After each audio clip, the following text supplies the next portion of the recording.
The PBE hosted us for a program in 2019 commemorating the nuclear freeze movement of the 1980s, and we're very pleased to be able to return for today's program. We're also very thankful to the Yolo County Board of Supervisors who enacted a resolution declaring today, August 6th, as Hiroshima and Nagasaki Remembrance Day. So we're going to begin our program with a moment of silence to remember all those who lost lives, or whose cities were destroyed, or whose health was impacted by those bombings, as well as by nuclear testing, with the resolve to prevent further use of these devastating weapons. Please.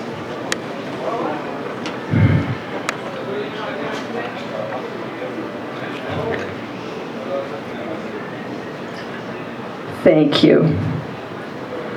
Today, we're first going to recognize our local elected officials at all levels of government who have taken steps to reduce the threat of nuclear weapons. Then we'll hear from our keynote speaker, Professor Naomi Egel, followed by Q&A, and at the end, we'll save some time for Kathy Fosdahl of Pine Tree Gardens. I'm going to begin with 3 reasons for anti-nuclear activism at the local level. First, it reinforces the international norm against the further use of nuclear weapons. Second, people at local levels of government often move up in their careers and they take these issues with them, which we will see today. Third, actions at lower levels of government support those in higher levels, which we will also see today.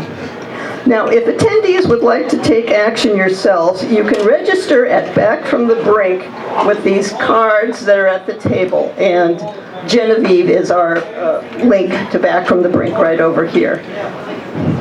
Also, I have a sign-up sheet if you'd like to be on our Davis Can email list to find out about future actions. Also, Physicians for Social Responsibility Sacramento, Harry Wang couldn't be here today, but they're hosting a concert series, very interesting, in August. I've got the sheet here. If you're interested in that, at the Japanese Buddhist Church in Sacramento. So, now I'm going to talk about all of our elected officials who are attending or sent representatives today. And then I'll ask you as a group to come up to receive our certificates of appreciation and take a photo. So we are so fortunate in Davis to have a long history of activism at all levels of government. Starting with the city, in May 2020, the Davis City Council enacted a resolution supporting the Treaty on the Prohibition of Nuclear Weapons, led by our activist Judy Reynolds, which was, at that time, the treaty was coming into force. This was during COVID, if you remember, and the meeting was via Zoom, and I recall it was Gloria Partida's first meeting which she chaired as mayor. And she's still on the city council, and we're very pleased to host her here today and to thank her for taking that step. Now, yes, thank you. And here's Kathy. We'll hear from Pine Tree Gardens at the end of the program. Thanks. At the county level, Supervisor Sheila Allen found in the archives a report of the county supporting the nuclear freeze in April 1982. Oliver did. That's Oliver Snow, her staff person. She supported the recent county resolution, and she recently met with a group of constituents on this issue, and we're very pleased to host her today. Thanks, Sheila. Supervisor Lucas Frerichs was on the Davis City Council when the city passed its resolution in 2020, and he led the supervisors in recently enacting the resolution early last month. The resolution also encouraged steps toward prevention of nuclear war. This is an example of someone moving to another elected body and taking this issue with him. We deeply appreciate his leadership and the unanimous vote of the Board of Supervisors led by Chair Mary Vixie Sandy. At the state level, Assembly Majority Leader Cecilia Aguiar-Curry is our champion. Do we have her representative here? Oh, yes, that was Xavieria. Yes, yes, Xavieria Terry is her representative. She's our champion because, if you remember our program at the Unitarian Church in 2019, Cecilia, our new elected assembly member, stood up and said that she would sponsor legislation. She led adoption of a joint resolution of no first use of nuclear weapons and supported the companion resolution to support the Treaty on the Prohibition of Nuclear Weapons. She recently recorded a statement about this for an event at the United Nations sponsored by Back from the Brink. And this is another example where our assembly member who took action on this issue has advanced in her career, and she's now majority leader. Our newly elected state senator, Christopher Cabaldon, represented here today by Elijah Navarro and his intern, Emily Hawes. Christopher took action on nuclear weapons earlier in his career when he was a mayor of West Sacramento, being a leader in the national group Mayors for Peace. Since being elected to the state senate, he sent a representative, Elijah, to our public program earlier this year at the Davis Friends meeting, and we know we can count on him to continue to be responsive to this issue. So, when we asked our Congressman, Mike Thompson, a few months ago to take action on nuclear weapons, how could he say no with all of that local support? So what we do at the Unitarian Church and at the Progressive Business Exchange and in the City Council and in the County Supervisors and the letters to the editor, it matters. We were very pleased when his staff, Lucy Brazil, who's here today, told us that he had decided to support legislation calling for no first use of nuclear weapons, and that he had also joined the Nuclear Weapons Arms Control Working Group in Congress, led by our former Representative John Garamendi. So now I'd like to invite all 6 forward. Davis City Council member Gloria Partida, Supervisors Sheila, Allen, Lucas, Frerichs, and representatives of Christopher Cabaldon, Cecilia, Aguiar-Curry, and Mike Thompson to receive our certificate of appreciation. It says, in recognition of elected officials representing Davis, California at all levels of government, taking steps to eliminate the threat of nuclear weapons, the Davis Committee Against Nuclear Weapons presents the Olive Branch Award of 2025 to each of you on Hiroshima and Nagasaki Remembrance Day, August 6, 2025. So this will go to Lucy and Cecilia and Christopher and Lucas and Sheila. Yeah, goes with your outfit. That's your color. And Gloria. Thank you so much. Now, actually, looking at the lights, our photographer, Doug Walters, says, would you please step outside because there's too many beer lights in the background. And this is going to go in the paper. Is that okay, Doug? Okay, thank you for the 6 of you, but I need to applaud.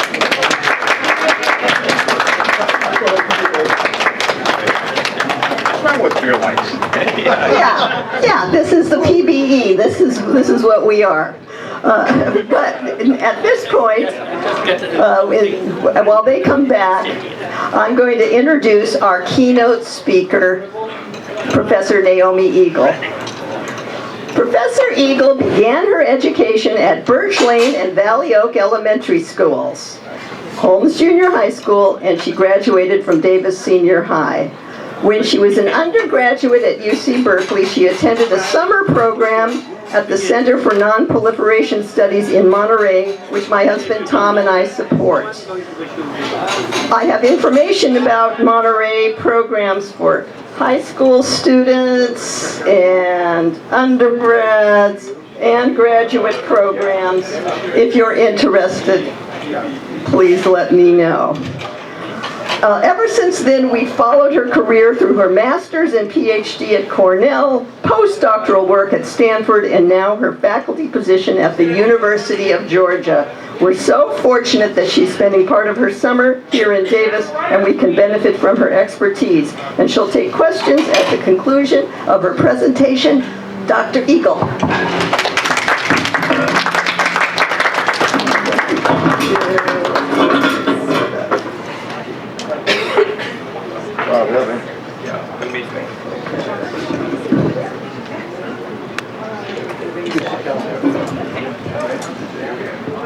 Thank you so much, Sarah. Thanks to the Progressive Business Exchange for hosting this event.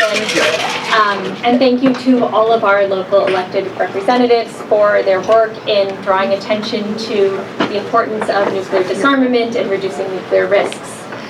I'm going to talk today about the legacy of Hiroshima and Nagasaki, what happened on August 6th and August 9th, 1945, the decision to use nuclear weapons and why most scholars today think that was not necessary to end the war. I'll then talk about the legacy of nuclear weapons development in the United States and how that legacy endures today.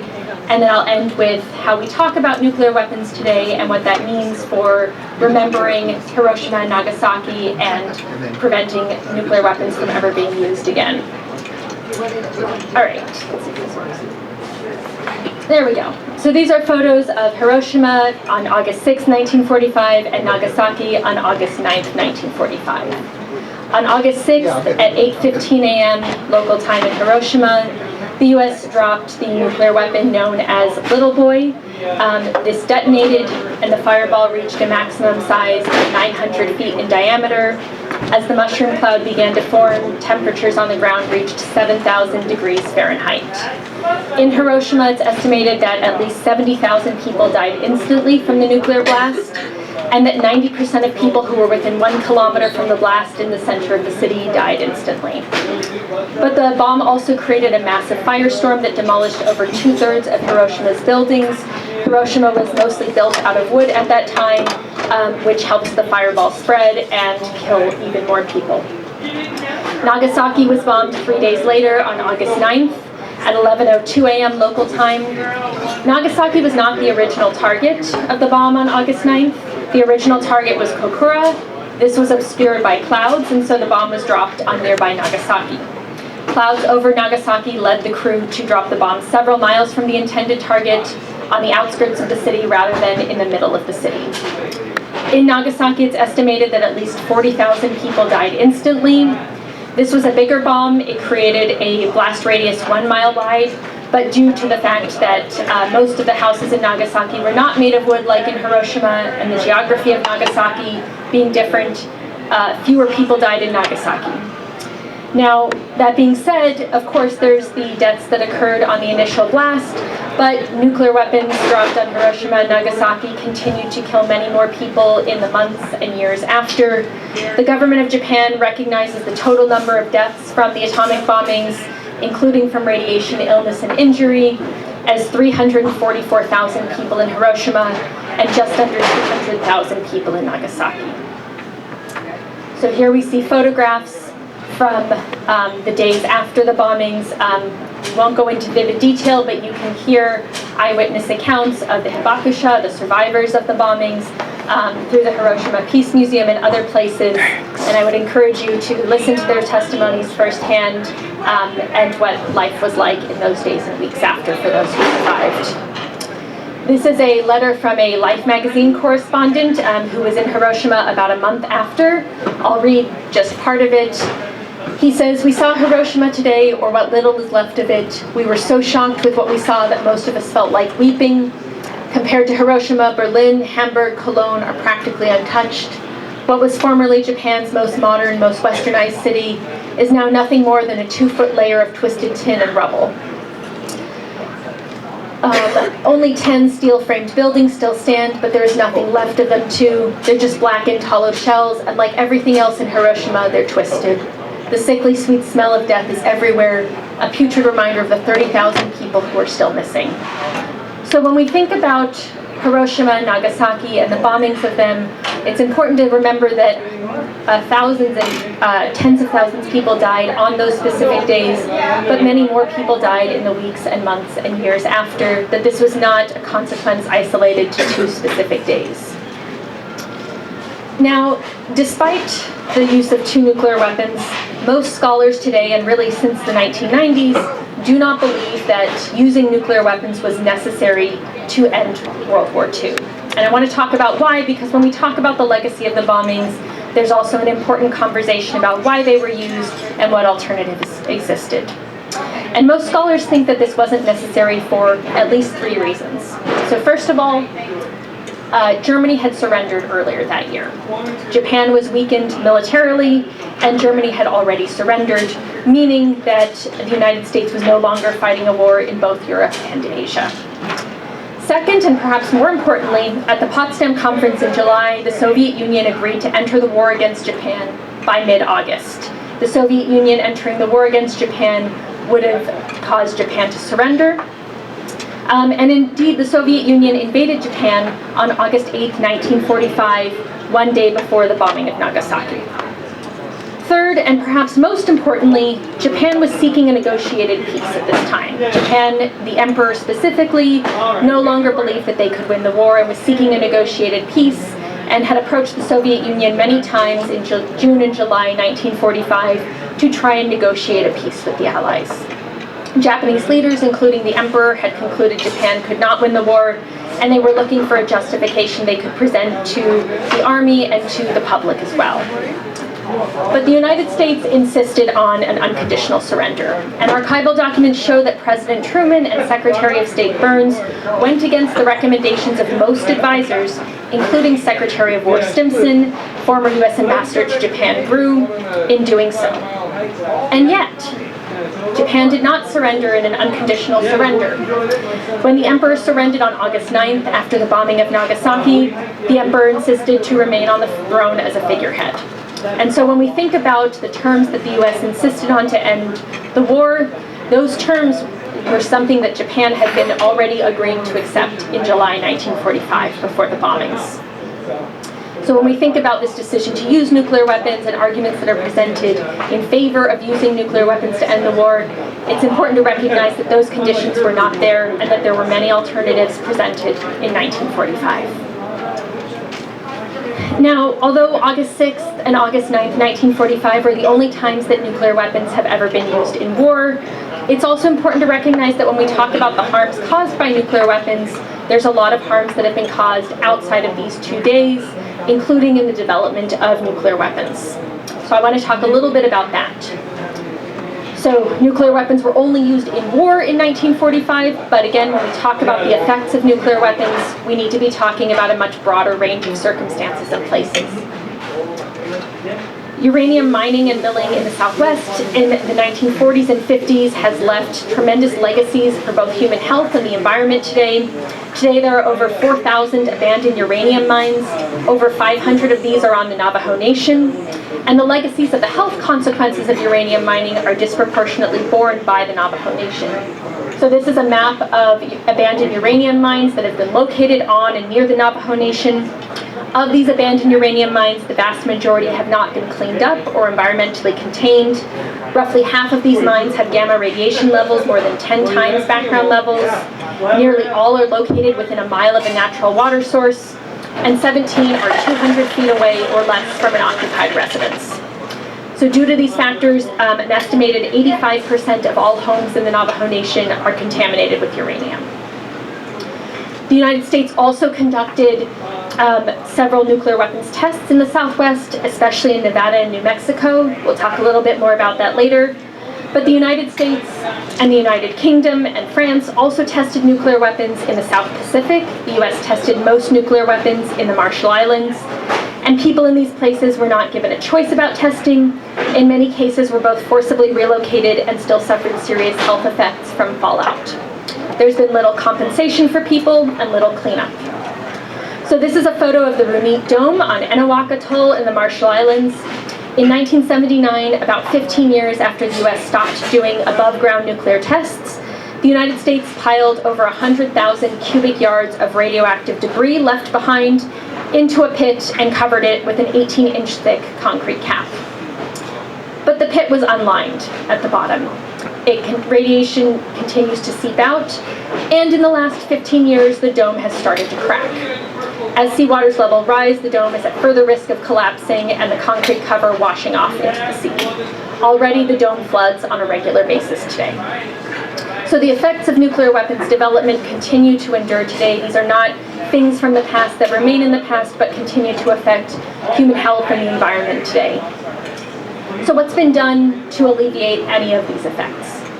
The most significant thing done by the US government to try and alleviate these effects is the Radiation Exposure Compensation Act, or RECA. This was 1990 legislation passed to compensate people for cancers or other diseases they received after being exposed to radiation from nuclear weapons testing, uranium mining, milling, or transportation, or people who lived downwind of nuclear testing and developed cancer as a result. In subsequent years, Congress expanded RECA to include additional diseases, additional geographic regions, and also uranium workers who were originally excluded from the program because they worked on it later on. But RECA has always been unevenly applied. Compensation for downwinders, for people who were affected because they lived downwind of nuclear testing but did not work for the US government, has been more difficult to secure. Compensation has also historically been less for people who are categorized as downwinders. And part of receiving compensation under RECA is showing proof of residency in certain counties within certain days. Those can be especially hard to show for people who are living on tribal lands. Now, RECA expired in, 2024. It was renewed this June, 2025. And it's been extended through December 31st, 2028. Now, RECA compensation also expanded eligibility and compensation. So this is a map on the left of first the areas that were covered originally under RECA. On the right, expanded coverage. The colors don't quite line up, so that's not the important part. But what is significant is that RECA now includes all of Utah, New Mexico, and Idaho, all downwinders living in these states. And what that means is that for the first time, people who were affected by the Trinity test, the first US nuclear weapons test in New Mexico, can now receive compensation. So previously they could not. It includes additional counties in Arizona, and it includes new areas affected in Missouri, Tennessee, Kentucky, and Alaska linked to nuclear waste disposal. It expands eligibility for people who were involved in nuclear weapons production later on. And it also increases compensation to $100,000 for all claims. Now, previously, downwinders claims were capped at $50,000. And it includes additional covered illnesses that were not previously covered. But RECA is only extended for 3 years. The process for submitting compensation claims has not yet been started. And so there's a lot of remaining questions about what this will actually mean for people. So I want to talk briefly about nuclear weapons today. As you may know, today there are 9 countries that have nuclear weapons: the United States, Russia, China, the United Kingdom, France, Israel, Pakistan, India, and North Korea. Almost all of these countries are modernizing their nuclear arsenals. They are changing the types of nuclear weapons they have to make them more deadly in some cases, more efficient in others. All of them are investing lots of money in upgrading their nuclear arsenals. Many are expanding their nuclear arsenals. This has primarily been China who has been leading the largest increase, but there are renewed calls in the United States that the United States needs a larger nuclear arsenal. This would go against essentially the last 60 years of US nuclear policy, which has been a series of gradual and in some cases more sudden reductions in the number of US nuclear weapons. So here we see countries that have nuclear weapons.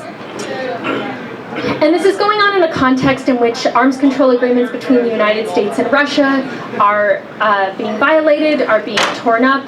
The last US-Russia nuclear arms control treaty, the New START treaty, will expire in 6 months. There are no ongoing negotiations for a replacement. This would be the first time since the 1960s that there have not been negotiations for arms control between the United States and Russia. So nuclear risks are rising as the institutions and agreements that have traditionally helped reduce those risks are under tremendous strain. So what does that mean for us today? When we think about the legacies of Hiroshima and Nagasaki and what that means for us in the community, I think one of the most important legacies to remember is what it means to talk about nuclear weapons. That to not forget the catastrophic effects of nuclear weapons use, and to not use sanitized language when talking about nuclear weapons. That when we think about nuclear weapons, perhaps for many people in this room, the words that are associated with them are concepts associated with harm and human harm.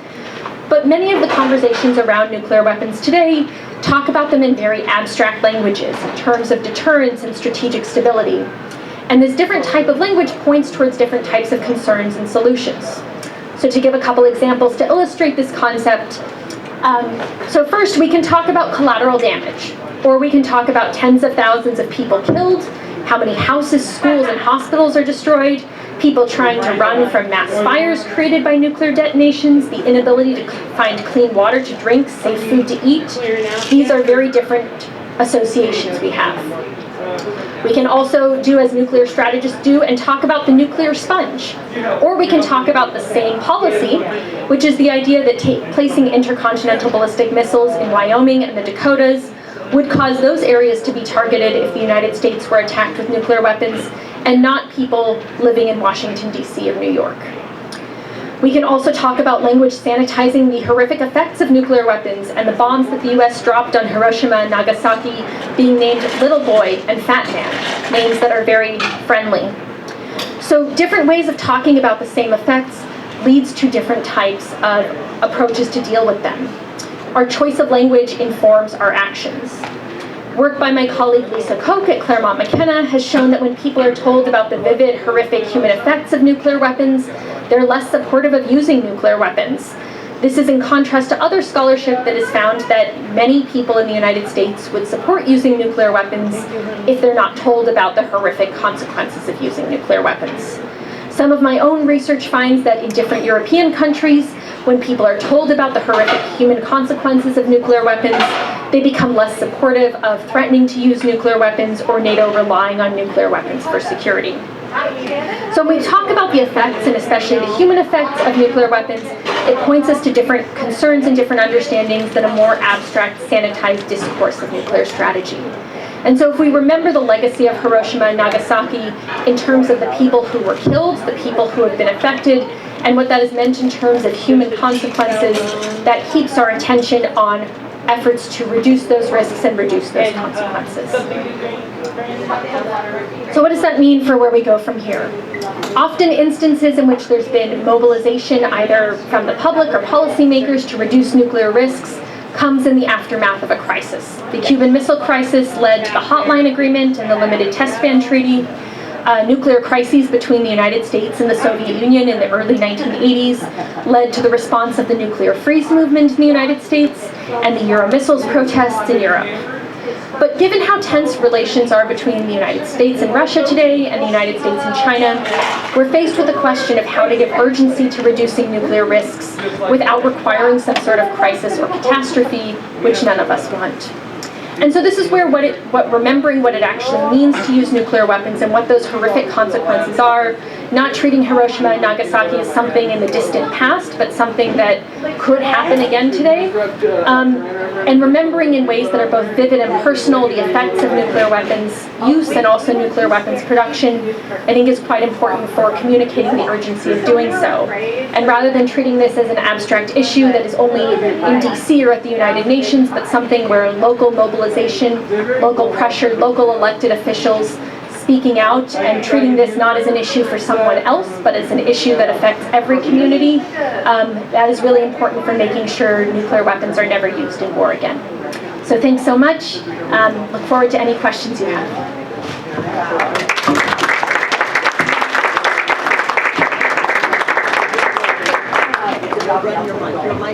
Okay, I can.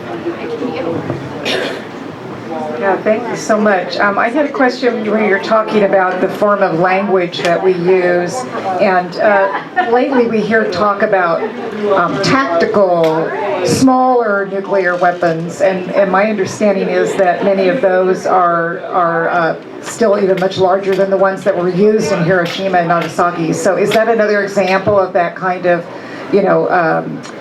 softening language that creates the wrong impression? Yes, thank you. I think that's a great example, that talking about tactical nuclear weapons, while they are smaller and less destructive than some other types of nuclear weapons, many of them are still larger than the nuclear weapons dropped on Hiroshima and Nagasaki. And so talking about them as little, although they are relatively little, it's important to not lose sight of that they are still so highly destructive. There's also the possibility that because they're seen as smaller and less harmful, that they could be more likely to be used. And so thinking about the consequences of talking about them as smaller and relatively less harmful.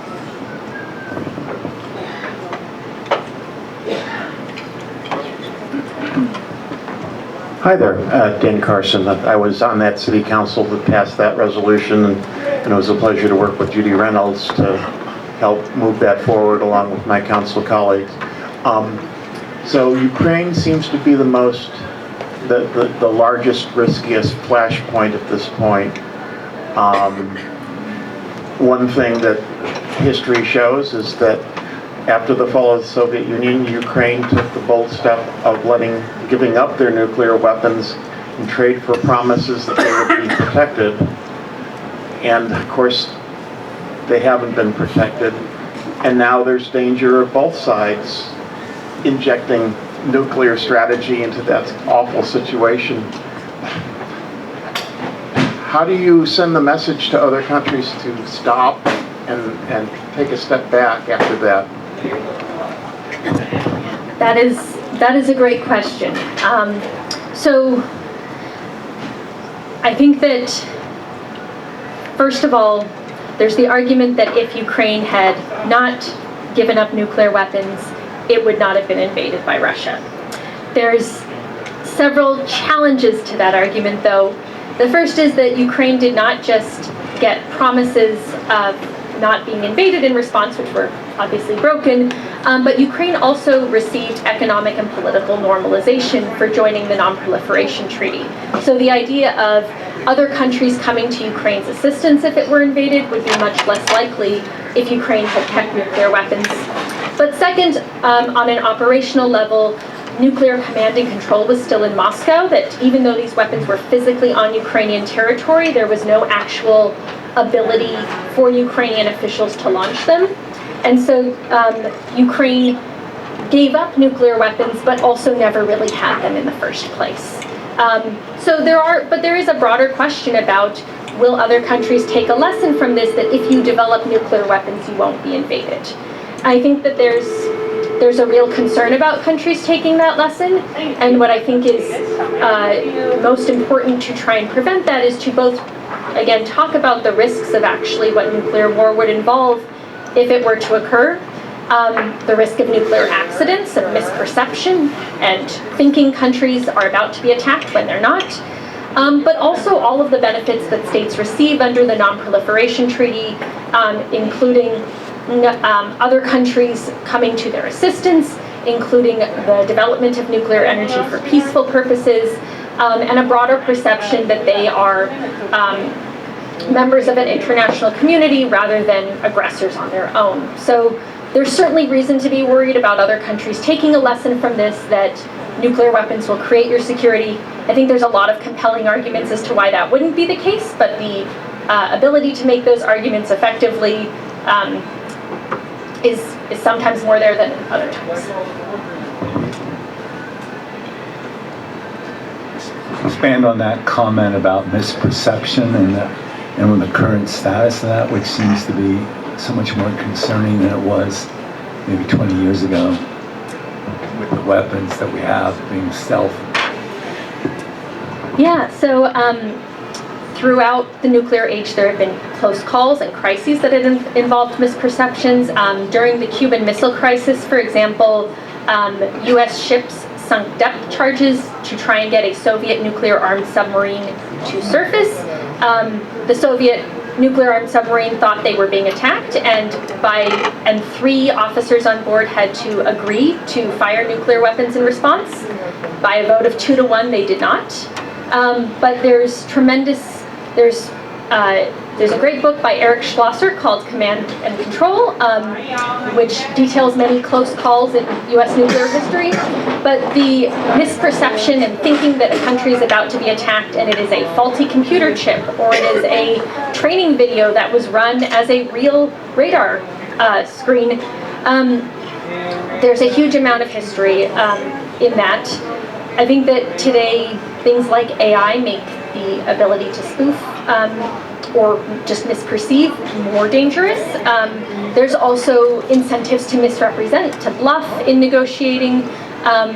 So yes, the potential for misperceiving that there is a nuclear attack and launching nuclear weapons in response is really worrisome.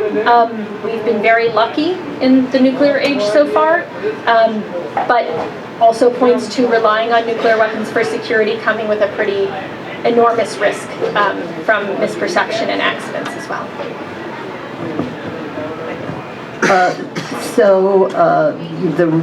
When we planned this talk, it was before the 12-day attack between Israel and Iran. How are scholars in the realm that you're seeing analyzing that? Of course, it was not a nuclear exchange, but it's for the purpose of preventing nuclear weapons as the stated reason.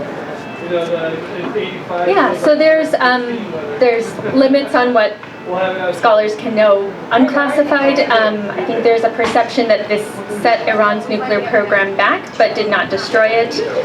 For the last couple of years, though, most experts have concluded that Iran has the capacity to develop nuclear weapons and has so far chosen not to. I think there's a real possibility of Iran developing nuclear weapons. I think from thinking about why they've chosen not to so far, if they have the capacity to do so, I think that thinking about what incentivizes them to not fully develop nuclear weapons is really important for thinking about what might prevent them from or what might lead them to continue deciding to not actually fully develop nuclear weapons.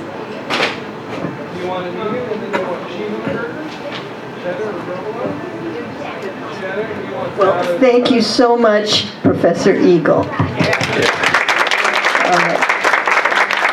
And so that concludes our Davis Committee Against Nuclear Weapons program, and I'll turn the mic over to Kathy Fosdahl.